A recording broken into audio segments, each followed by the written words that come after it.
Gara kia angubate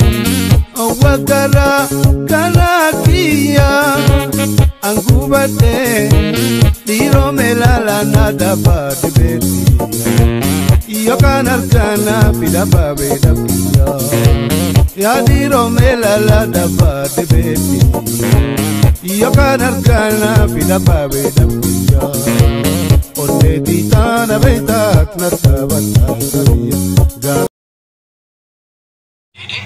musica kana fere shega kes bak mai wali no tala yirtabar ser buturre musica na fere musikichana ne afere ubatteta rafade musica aperte karo musica apero kan kesri tay miri kan ke mira hama to rebar okay mira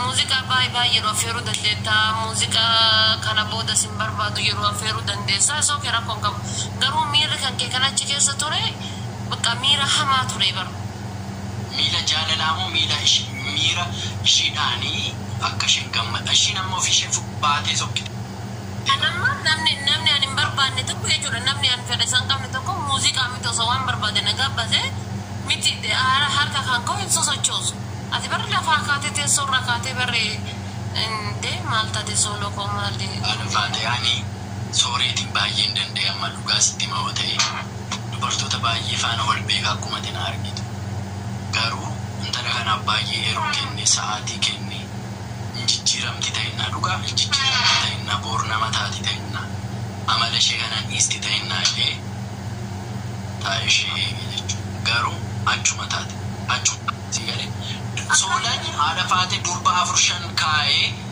durboonni sun utuu wal jaallatanii tunaa jaallatanii ta'anii nafaan haasa'u isaan hunda isaanii dhiisee ishii kana tattafe ishiin kun immoo Allaluun qabdu baratama fakkeenyaaf shantamatu si hawwa fakkeenyaaf nyaata tokko mee si fidu nyaata gosa hedduu si jala kaa'anii si jala qopheessan nyaata hundaa nyaachuu dandeessu bar nyaata san keessa tokko qofa nyaatu miti akkasuma jechuudha shantamatu na hawwatti tokko immoo ka gizee masallafa yaadhaaf si barbaadu jira tokko bareeddinuma kan kee kan akka waan hin dhumanne boru itti fakkaatee kan si dhiyaata danuutu jira tokko ammoo bakka hin jira miti akkanumaan si haasofsiisaniitu maal si baruudhaaf kasi haasantu jira tokko ammoo si heerumuudhaaf kasi si barantu jira namoonni hundi kanatti haasa'e hundi na jaalata jechuun sroongiidha jechuudha namni natti haasa'e hundi ati namoota kanneen hunda dhiiftee dhuftee erga ishii jaalattee wanni ati yaaduu qabdu bakka ishii ubbuuftee ilaaluu qabda jechuudha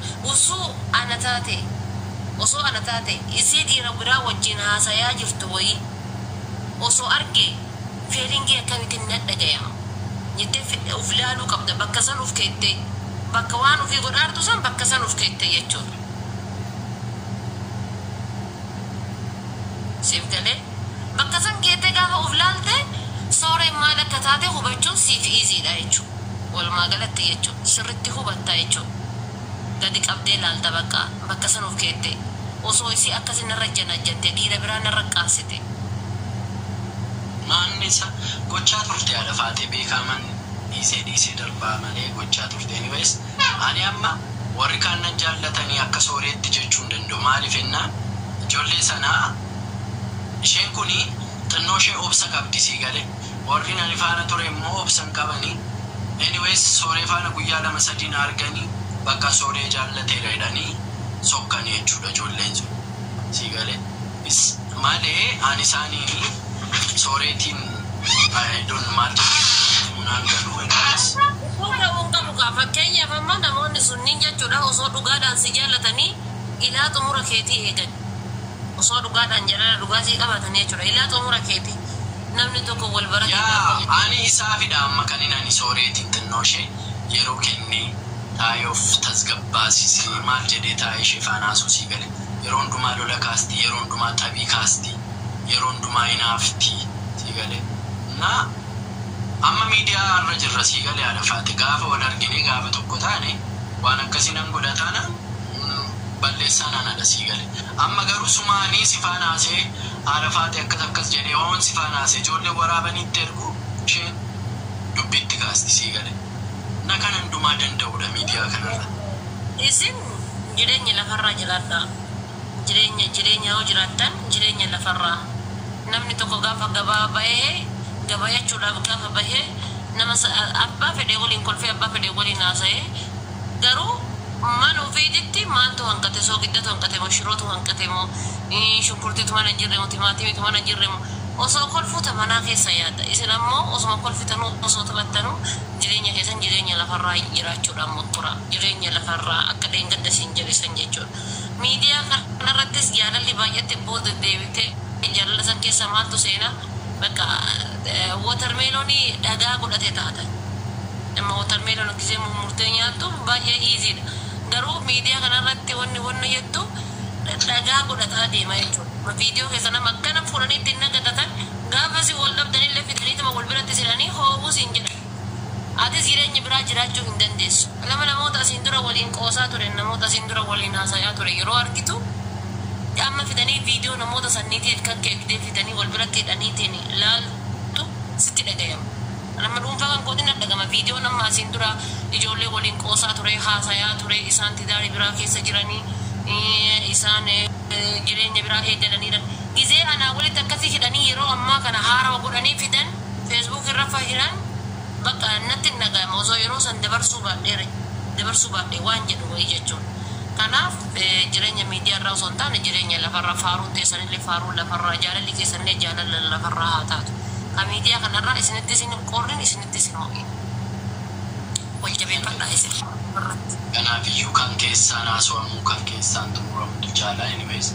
Inni miidiyaa irraa haala faate akkumaati amma hundumaa jaallattee yookaanis warra suura faana kaatee hundumaa jaallattee maal jettee miti sii galee kanatti jaallattu sanas ta'e kana nama tokkichi sii galee.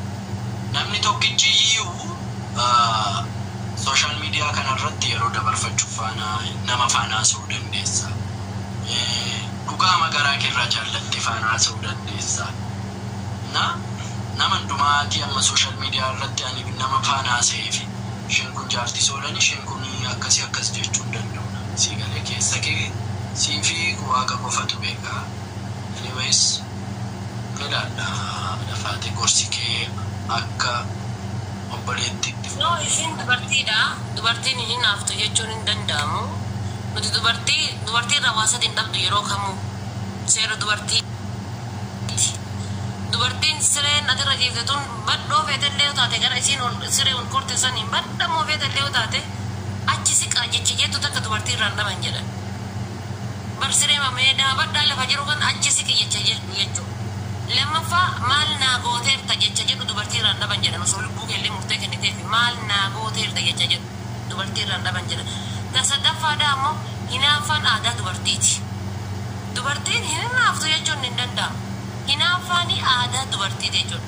Kana garuu jechuudha kan danda'u eenyu dubartiidha. Dhiiratu danda'a. Isiira dhiira taatee argamuu qabda. Isiira caaltee argamuu qabdaati. Ammas taree deebee yoo dhugaadhaan ishii jaalatte wantoota isiin jibbitu wantoota isiin hin feene irraa dhiisuu qabda. Dhiisuu qabda wantoota isiin hin feene jechuudha. Waan isiin hin barbaanne. Isiin illee yoo dhugaan si jaalatte wantoota ati hin barbaanne wantoota ati hin jibbine. Jaalalummaan usanii bar kabajaan usanii bar wal kabajuudha. Jaalala dura kabajatu dursa. Yoo si kabajite si jaalatte waan ta'eef jechuudha. Yoo si jaalatte si kabajite waan ta'eef jechuudha. Kanaafuu wal kabajuudhaa fi jaalalli keessatti ammoo wal amanuun baay'ee barbaachisaadha. Argitee? Meebi bareedinni addaa kun sooloo koo minamina siin jettu faateen tunniin asirratti amma yeroo asirratti ilaalteetiin jettu amma ana asirratti giseen ilaaltu akkana jira. Namni tokko waan na bira taruu miti silaa dhiirri hundinuu na hawwan. Lafarra osoo na arganiiti garuu waan girgiddaa dhiibee bahin madabaraa daakuu seenee bahin fakkaadha. Namoota hedduu jechuudha. Warra asirratti fuulee dibatanii maal jedhanii argitu kana lafatti gisee argiteetiin jette bismillah jettee akkana godhattutu jira jechuudha. Gaafii sitti ta'antu jira jechuudha. Kanaafuu akka miidhagina ishii kana qaamaan hin beekaa lafatti ijoollummaarraa kaanii wal beekna. Waggaa 5 booda miidiyaa kanarratti wal argina sii galee. Already hafee jira. Sii galee jaalalli kan koof kan ishee. Sooree miidiyaa irratti hin beeku.